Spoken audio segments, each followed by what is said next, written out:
go ahead and go back into, yeah, just some more. I made you one. okay, there you go. Make that big. Alright. Unmute. Well, no, because in place that is set into the microphone. Oh, okay. Yeah. I thought that would mute the No, audio may not. too. Got it. Cool. Alright. Seems like it's warming up. Kat, nice to meet Do you want to see if everything's working? Yeah, I'm ready for 5 minutes warm. So we're live? Yeah. Okay. Those ways. Tomorrow, I think it's supposed to be pretty, like, really nice. So, see all video. Where are we? Oh, is it right there? Yep, there it There is. we go. Hello. Alright. Hi everyone, welcome to QueerX. This is a program of the Gender and Sexuality Center to deliver critically important conversations pertaining to the LGBTQIA+ community. Today we have James, who's from the office, and will be delivering a conversation on queering sustainability. We do have note cards and pens up in the front, so if you have any questions that you want to deliver after James is done with the presentation, feel free to grab anything you need and then submit them after he's done with the presentation. All right, thank you. Yay. Well, thank you, Samia. Like Samia said, my name's James. I'm going to be doing my talk today on queering sustainability. But first, I want to go ahead and introduce myself. So I use he, him, his pronouns. I'm a fourth-year student here studying forest and natural resource management with an emphasis in parks and protected areas. I'm also getting a minor in sustainability studies. Surprise, surprise. And I also work at the Gender and Sexuality Center for Queer and Trans Life as the Outreach and Leadership Coordinator. Fun facts about me: I have a rabbit. I will be talking about her briefly during the presentation. She's my soulmate. It's fine. And I also work at Como Park Zoo in Conservatory here in St. Paul. And the sloth that you see on the slide, I've actually fed the sloth before.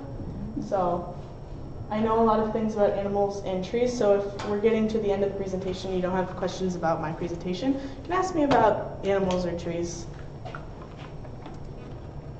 So what I'm going to be going over today, I want to kind of do a brief overview of sustainability as I want to frame it in this conversation, and just so that people have a good idea going into the conversation where I'm coming from. And I intentionally use the word conversation as a way to kind of frame this talk because I don't want to claim to be an expert.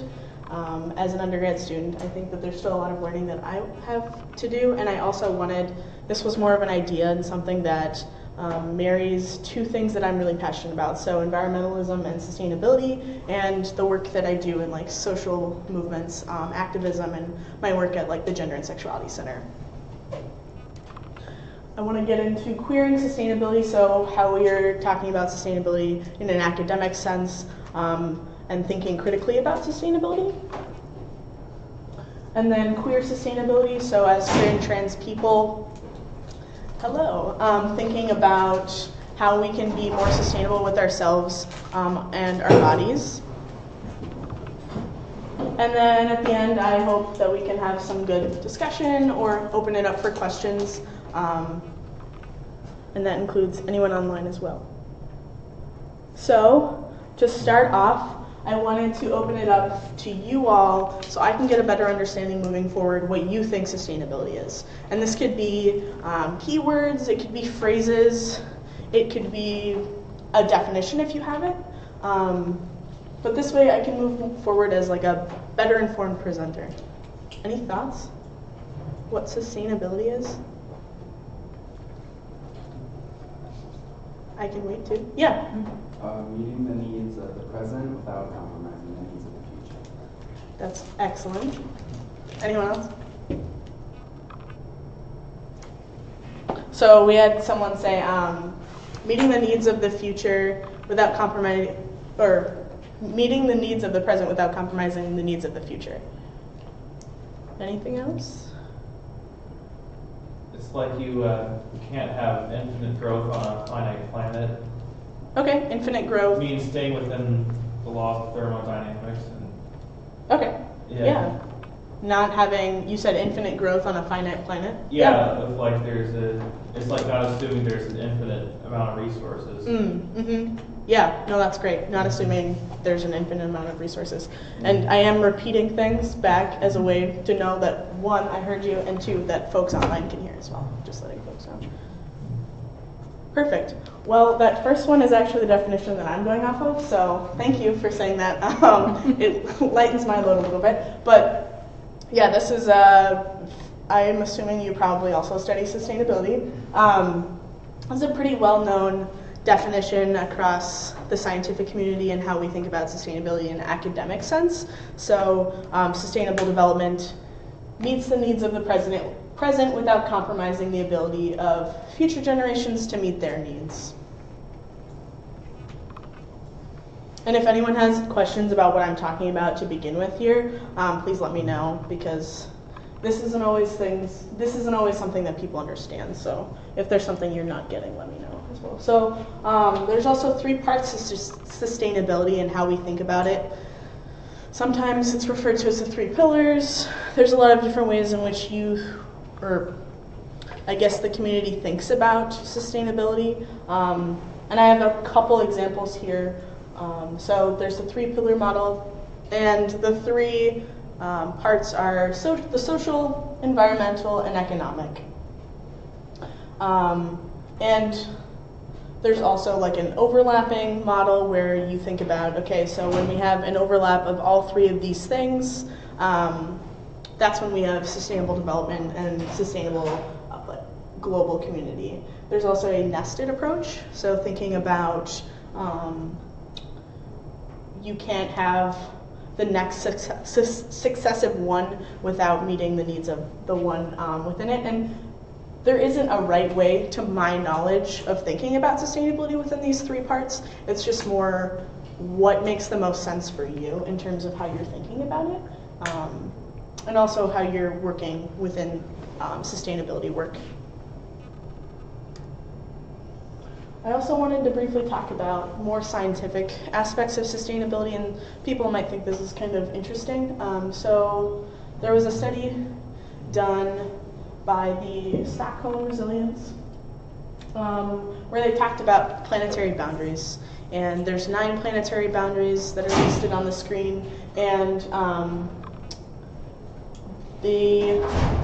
when they did the study, and this is an ongoing thing, they set out limits for each boundary, right? And some of them haven't quite figured out what limits there are or what the boundary should be.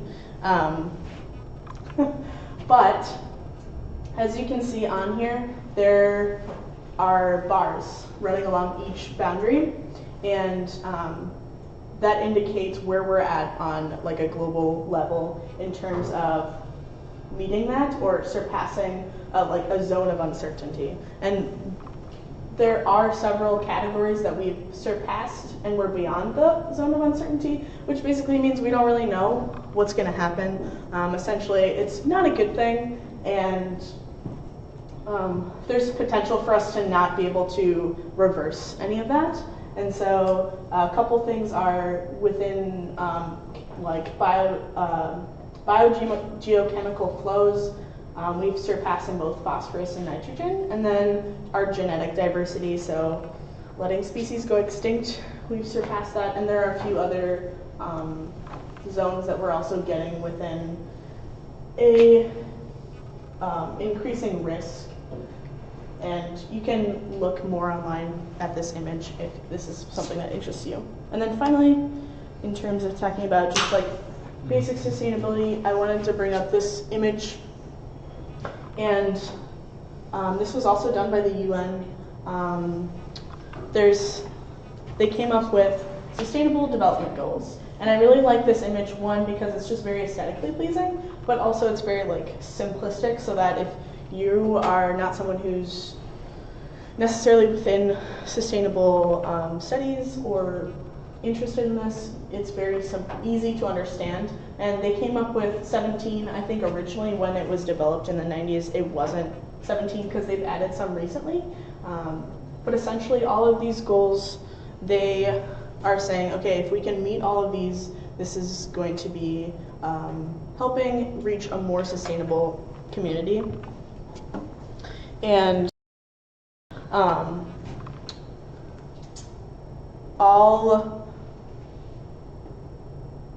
one moment, I got a note here, but got distracted. It's totally fine. But with these 17 goals, it's there's a timeline for most of them within about 15 years. So some of them, the timeline's it's going to be sooner, right? It's going to be only a year or two, and some of them it is going to take, they are saying 15 years. And if you go on, so I have links on all of these slides with the images as a way for you, if you want to check out this presentation later, we did post the link online, or you can come up and ask me for it later as well. But you can click on each one of these images and it'll tell you more in depth about what it will take and what they're saying that timeline is and what the goal entails. So now I want to get into queering sustainability. And like I stated previously, thinking about sustainability as thinking about sustainability in an academic sense, right? So what I was just talking about and thinking about queering that in ways. And I'm coming at this from obviously the studies that I've done, but what I notice in the things that I've read and the things that I've engaged in on the university campus is that within sustainability, there needs to be more inclusive and intersectional development. So that includes not just focusing on within those three parts, the academic, or not academic, the economic and environmental, but a higher focus on our social or societal aspects, because people are, that's who's going to be affected ultimately most by sustainable development. And asking these critical questions, I think, would be very important for folks who do research in and engage with communities. So who are you including in conversations, and who's benefiting most from sustainable research and development? And these are just my ideas.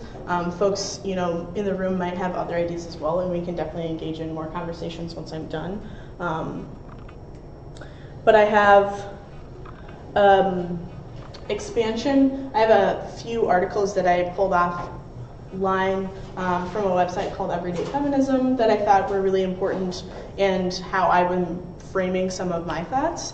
But thinking more about that social aspect. So this one in particular was environmental messages that really hurt sustainability currently that we see every day. So the first one being, save the polar bears, save the profits. And this one is hurtful, pretty hurtful in that when we're thinking about saving endangered species, yes, it can be important, but there's a lot of moral implications in that, and there can be debates about that. But when we hear these messages, it's completely dismissing marginalized communities and their needs over the needs of cute animals. So oftentimes we see polar bears being the highlight of endangered species, and also pandas, the World Wildlife Fund. Their logo, I'm pretty sure, is a panda. So thinking critically about that. The future is bleak, the present is fine. I think that one is pretty prevalent within society. We hear that a lot. And this just perpetuates colonialism a lot, as well as making privileged populations feel like they only need to take responsibility for what affects their communities. And yes, the future can be seen as bleak, or how we're treating the planet currently doesn't necessarily mean that we're gonna be doing great in the future, but the present, we're not doing super great right now. We don't have money for everything that's needed. We hear this often from the government, and how they fund certain organizations, especially when we're looking at environmental organizations and, you know, like the National Park Service, EPA, whatnot, when we know that there is a lot of money that the government has, but where they're allocating that is what's the most problematic about this statement. And I have a quote here in my notes that I really liked is, "It's not to say that we don't have time for justice, we have time for intimidation."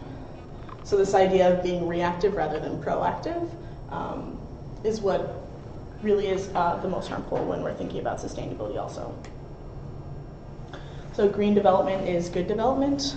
A big way to be critical of this statement is to ask, who is this green for? Right, so when we think about the biggest example and the best example that I like to think about in terms of this phrase is thinking about green development. So at its very basic, like let's say I want to build a park in Minneapolis, right? So that's, you know, in line with my degree, and I want to build it in a place that doesn't have a lot of parks, and I want to make a really great park because I've read a lot about studies and about parks and green space within urban areas. And there's a lot of study out there that says green space in urban areas can reduce stress for folks. It can increase good health in populations, and it's just a really good way to bring local communities together. So I'm like, you know what, that's great. I really like this research. I think that it's very well proven across a lot of areas. So I'm going to build a park in Minneapolis, and I'm going to build it in an area that doesn't have nice facilities. So I go in and I'm like, North Minneapolis, let's build a park there. And so I go ahead and I have this great plan. I get it approved. I go ahead and build a park. But then that good intention turns out to be not so great because everyone wants to be by this really great park. And then we're seeing gentrification happen. So being critical about who this green development is for and who you're including in conversations, like I said before, is really important. And then we all need to do our part, which again doesn't take into account for who's being most affected and who should be held most accountable. So kind of tying back into that second phrase of not holding privileged communities accountable for like the kinds of institutions that they're perpetuating. And then I wanted to get into more individual sustainability. So I was thinking about sustainability in a more broad sense previously and how we were kind of framing it at the very beginning. But this is something that you all can take with you moving forward, especially if you don't already practice individual sustainability.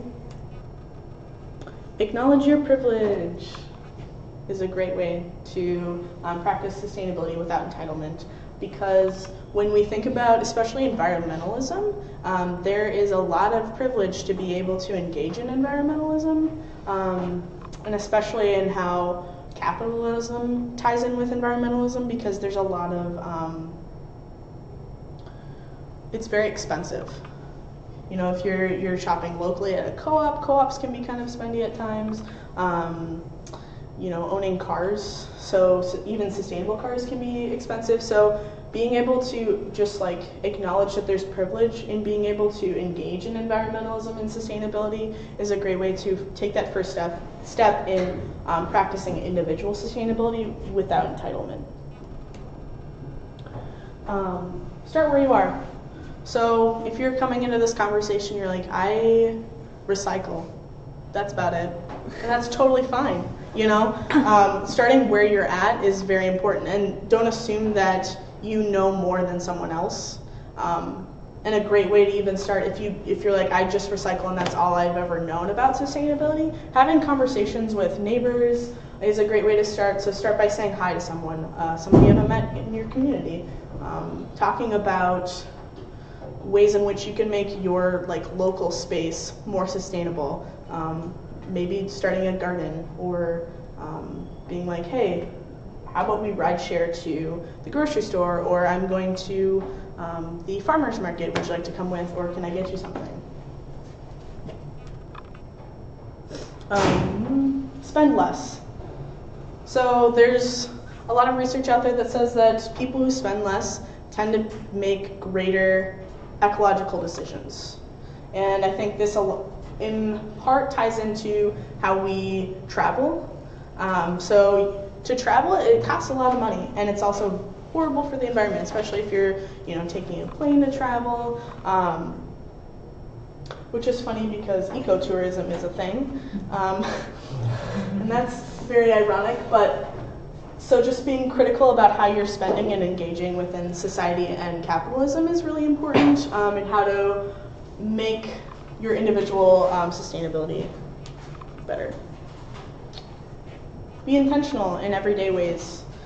This again ties into how we consume, I think, greater than anything else. So watching out for green market gimmicks. A lot of big corporations will put out products and they'll slap some sort of green on there, or they'll slap like an earth or just like a recycle symbol, and you'll think that you're buying a product that is good for the environment, when in actuality that company's not doing anything good for the environment, and they're probably doing more harm than you think.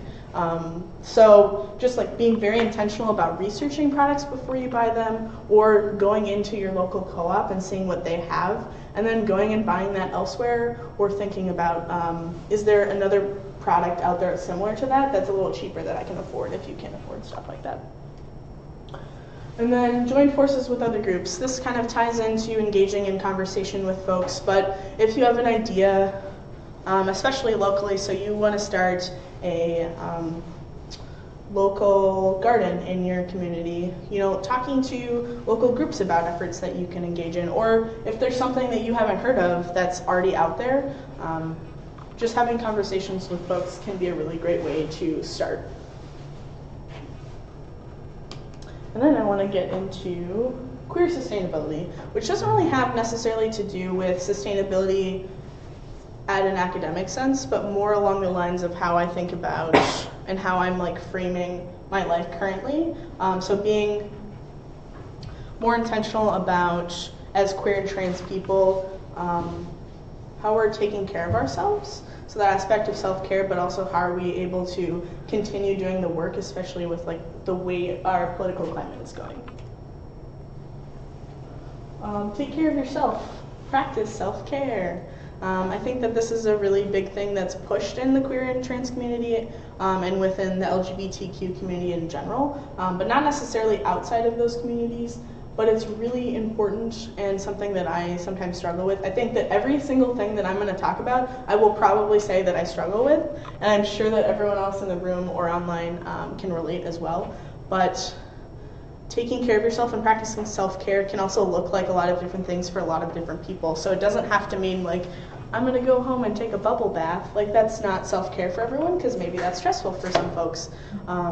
For me, I have a lot of different ways in which I practice self-care. I will hang out with my pet rabbit, like I said before. She really likes to be pet, so I will sit and I'll pet her for 15 minutes. Or I'll watch Netflix. Sometimes I watch a new TV show so I can be fully immersed in that. Or I'll watch something that I've already watched and really enjoy, so I know that I'll have good feelings after I've watched it. I also really like to be active sometimes, so I'll go biking or I'll go for a half-hour walk. So whatever that looks like for you, something that you enjoy, you should make time for it. Take breaks from educating others to avoid burnout. This is something that I'm actually currently working on, and I am doing okay at it. I think that this is really important, especially right now. I think that there's a lot of urgency in the way that we engage with people. At least that's what I'm experiencing as a person who identifies as queer and trans. I feel an urgency to educate everyone when I see injustice happening, or as I experience microaggressions and I experience the weight of someone misgendering me, someone excluding people from conversations. But as I take on more and more of this education and burden, the more tired I get and the more irritable I get, which is not good for everyone in my life. So I think that it's important to take a step back, breathe, and say, you know what, I can take a break because I know that there's other people out there doing this, and that if I take a break, I can come back and do this and continue doing it. rather than burning out and having to take, several months or a year from educating people and doing more harm than good. Take time to thank yourself and body. I don't think I've done this in a really long time, but I think it's extremely important. And it can be something you do every day. It can be something you do every week. It can be something you do every month, depending on what you feel most comfortable. And obviously, I'm not saying like you need to all go do these things. These are just like things I'm thinking about and things you can take away from this conversation, hopefully. But I don't think that we take enough time to thank our bodies for all that they do for us. Like, I will probably later thank my body for doing this presentation for me because, without it, I obviously wouldn't be able to do it. So taking just like 10 minutes out of your day to just kind of like sit in silence or whatever, thanking your body looks like for you, and just like sitting with that. Celebrate when it's needed. And this is really important to also avoid burnout. I know that a friend of mine and myself, we put on an event, and it was very stressful for about a week planning the event, and then we get to the event and it happens, and it was really great, and there was a lot of energy, but we were really, really tired. But we made sure that we made plans to celebrate the fact that we put on the event, and we did it 2 weeks later, but we still took the time to celebrate it because we knew that it was important to do that, and we had a good time, so. And surround yourself with queer or chosen family if that's language you prefer. It could also just be a support group or a support network in your life. I know that I have a very large chosen and queer family. A lot of the people I work with I would consider within that, and it makes doing work like this and educating others and also being able to also rant to people a lot easier about the frustrations that I have. But yeah, having a really good support network can help make continuing doing this work and continuing being like a sustainable, functioning human a lot easier. Then I have another article from Everyday Feminism. I really like this website, so if you haven't heard of it, you should definitely check it out. But ways to take care of yourself today. Acknowledge that things are hard. And also on this list, I've probably struggled with every single one of them. And you might relate to some and not others, and that's really okay. But acknowledging that things are hard, whether that's out loud to yourself or acknowledging it to other people, really validates your experience. Whether or not the people that you're telling it to are necessarily agreeing or being good about hearing, what you're saying, it's really important to validate what you're experiencing. Ask for help. I struggle with this a lot. I like to think that I can do everything on my own, but I do work very hard to ask for help, and I know that I've improved a lot over the last several years in asking for help. And asking for help can be as simple as having a brief conversation with someone else, asking them like, hey, I'm going to be doing this presentation, and I want your opinion on this thing because that person has like an entirely different experience than you, right? So this is a great way to work on building intentional community within your life. So being able to be more inclusive with whatever you're doing. Accept vulnerability, which sounds scary, right? I really like vulnerability, which I don't think a lot of people would say. Like, oh, I just love vulnerability. But I wanted to show I wish I could have shown the entire video by Brene Brown on vulnerability, and I'm sure everyone in this room has seen it. I know I've seen it like probably a dozen times. But, and I have a quote from it because it's about 20 minutes long, so I'd take up the whole presentation just with the one video. But vulnerability is the core of shame, fear, and struggle for worthiness. but it's also the birthplace of joy, creativity, belonging, and love. Which I really like that phrasing as a way of thinking about all of the positives that you can get from accepting vulnerability, while still validating that sometimes vulnerability can be scary. Cultivate a routine that includes both rest and play. And that just ties into kind of like self-care, being able to have a routine, whether it's daily or weekly, that includes time that you are able to take care of your body and take care of yourself and also do things that you really enjoy, is really important and a great way to like take care of yourself.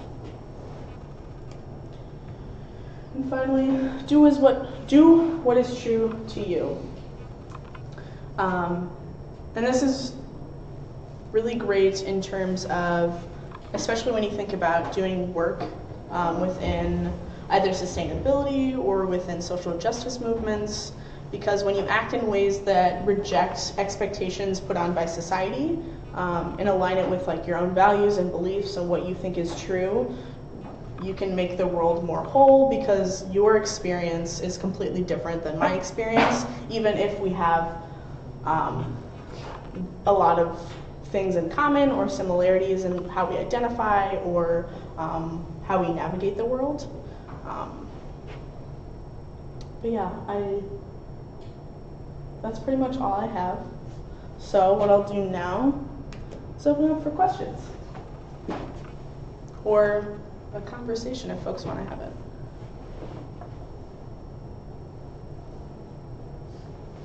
Can I just remind everyone we're on Facebook Live, so if you are asking, your voice will be projected onto Facebook Live and recorded. So yeah, but we do have the note cards if you want to ask a question and you don't want to be heard. It would be completely anonymous then too.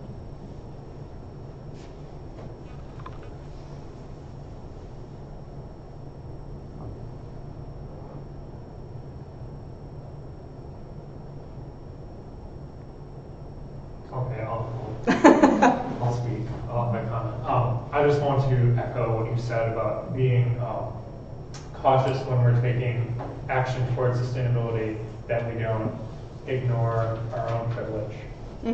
Yesterday in a class, I was having a conversation with a spokesperson for the Sierra Club, and they were talking about the trash burning plant in North Minneapolis and how they opposed moving it to Becker. But they didn't really seem to oppose leaving it in North Minneapolis. Right. Yeah.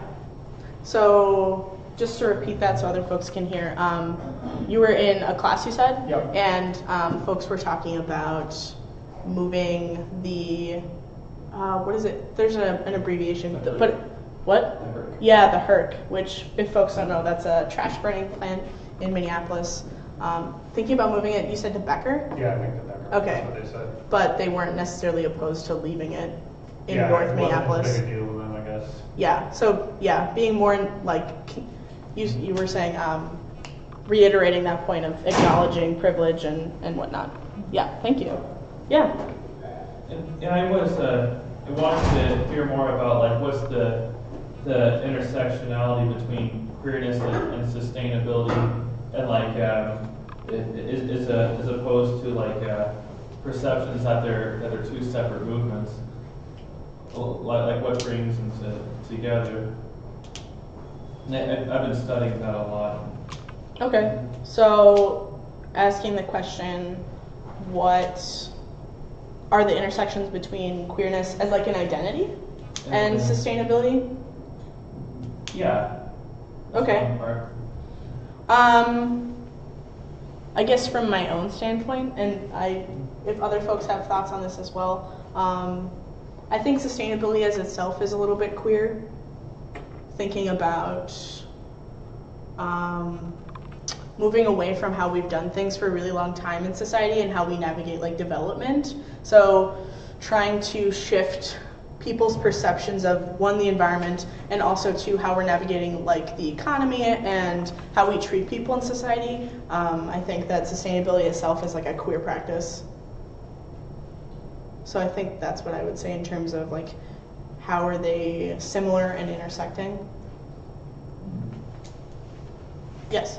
I think you also did a lovely job of going from the concept of global sustainability down to like micro sustainability, and how it's all severely connected. Yeah. Actually, because the people who are engaged in the development of sustainable practices and communities and all this kind of stuff can't do their work without the micro sustainability that supports them in that work.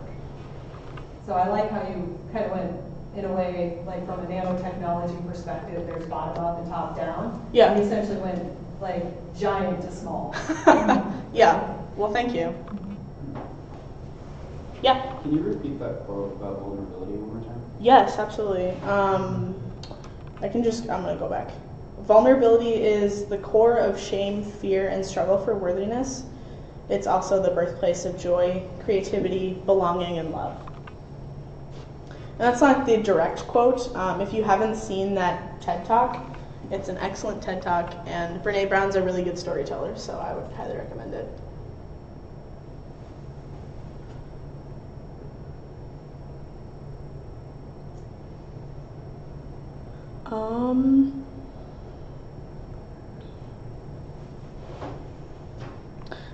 I have a question from folks online of what's your elevator speech version of your presentation? So if I had to sum it up in an elevator speech, I think a great way to sum it up would be the description. I hope that I kept true to my description of the presentation online, was that I talked about a brief summary of sustainability, so thinking about meeting the needs of the future without compromising the needs of future generations, going into ways in which we can queer that, so bringing in more intersectional and inclusive ways of thinking about sustainability, as well as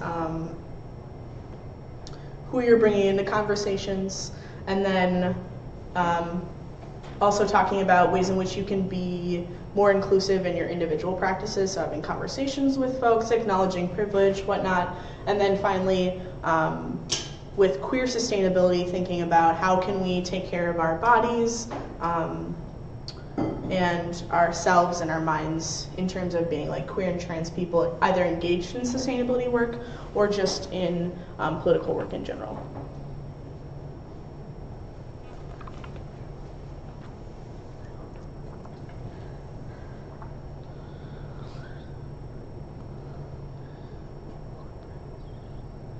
We have another comment. My thoughts on that question, I'm assuming the question about intersections between queerness and sustainability end goals between movements build intersectionality, for instance, destroying corrupt institutions like capitalism. Yeah, I would also agree. Yeah. I really like that you brought it back to like taking care of ourselves and taking care of our bodies, because I think as like a queer identified person or queer identified people working in sustainability, we are queering sustainability in a way just by being part of it, and by taking the actions we need to like remain in those roles and to like remain active. That's like a really important part, I think. And I think that you made that point very eloquently. Well, thank you. Yeah. So the comment was complimenting me on the ways in which I presented, but more along the lines of how I related taking care of yourself in working within sustainability as like queer and trans people. Steph, did you have a comment? Yeah, I'm just wondering if you'd be willing to share, or anyone else in the room, about how do we bring all that you've shared here to ideas, how do we bring this to campus? I mean, I know some of that work, but anything specific to highlight, you know, in this moment? Yeah. Productive ways we can shift things on campus? I'm going to take a moment to think about it, but if other folks have immediate thoughts, feel free to share. Yeah. So the Institute on the Environment is actually taking action to educate its members and its leadership on issues around diverse perspectives, including LGBTQIQ identities. I think that a big thing that we could all do is basically support them in that, show up every time they do anything that is a step forward in that regard, because in general, I feel like the sustainability community, if you will, is a little bit behind because they're working so hard on these big picture things. You only have so many matches to burn, right? Yep. Okay, 20 matches a day, and that's it. And if I'm burning all these matches on X, Y, and Z, then maybe I just don't even have enough matches to even realize that A, B, and C are important. And so building competency is going to be a way to get things on people's business as usual radar, and then it takes fewer matches to implement. So I guess that would be my thought, Yeah. my immediate thought. Yeah. So to repeat the question and then that comment, the question was how can we bring these ideas that we're talking about to campus in particular? And an answer was showing up. So especially on campus, we have the Institute on the Environment, and they do a lot of they engage with the sustainability studies department and whatnot. So like showing up to things that they're putting on so that these ideas are on their radar and important to them. If that sums up, I think that sums It up. kind of sums it up, but it's also on their radar now. And so I've actually met with the leadership and talked to them a little bit about, what would it look like to bring Institute on the Environment members to a table where we talk about diverse perspectives, queer identities, and so that they can become more inclusive than they currently are. Right, okay. So having more conversations, having more people involved. Yeah, okay. So it's on their radar, Yep. so now they're working on making it business as usual. So they're Perfect. doing that. That's the leap they're working on right now. Okay, Yeah. awesome. Well, it's good to hear. I didn't know that.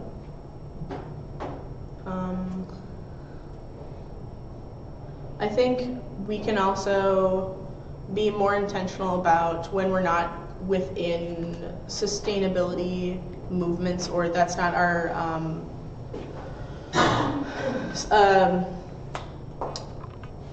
ideologies that we engage with on a regular basis. You can be more intentional about like the small things you do and conversations you're having. So educating yourself and just like I know that I've worked on getting compost bins within Appleby Hall for a really long time. So just like being more intentional about making those small efforts as well as showing up to those larger systemic things, I think would be another great way to bring things up to campus. One thing I'm thinking about that I noticed in the slide that has the blocks. Right. I was looking. I don't know if there was things around gender equity, and I was seeing some social identity based things, but I didn't see anti-racist work sort of in that. And that's not a critique of you or the slide, but just thinking about that in sort of a queer or queering context too, and thinking about an institution that was built on stolen land, and just like even environmentally thinking about that and those consequences. In conversation here on what does that conversation look like moving forward, and that education and that knowledge important in sustainability conversations as well as queer and anti-racist work. Yeah, that's a statement. Sorry. No, that's totally fine. Yeah. It was a great statement. I definitely think that. Yeah, and that's why when talking about like queering sustainability, I think the biggest critique that I have currently is that it's not everyone's being included in the conversation, and then it can be a little bit elitist at times because it's hard to engage in academics for folks in a lot of ways. So like bringing that language down to where folks are at, and also being intentional about who you're including in conversations, what you're thinking about, right? Yeah.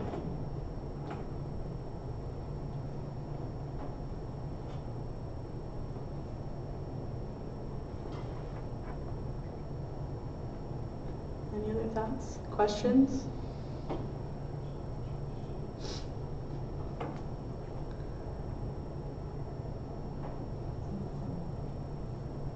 Well, if not, we can end early as well. So we should clap or should Would it be like a good idea to have some sort of event that's like where you could do like a creative spoken word on some of the ideas with the quotes and about like about creating sustainability. Yeah, absolutely. Do you have some, like, putting that on, you said like an event, like a spoken word event? Or some sort of like a spoken word, open mic, or some sort of expression that. Yeah, absolutely. Well, thank you, everyone. Are you around for questions? Yeah, I will be around if you like want to ask a question, but you didn't feel comfortable. Or you want to ask me where I got some of the stuff on the PowerPoint as well.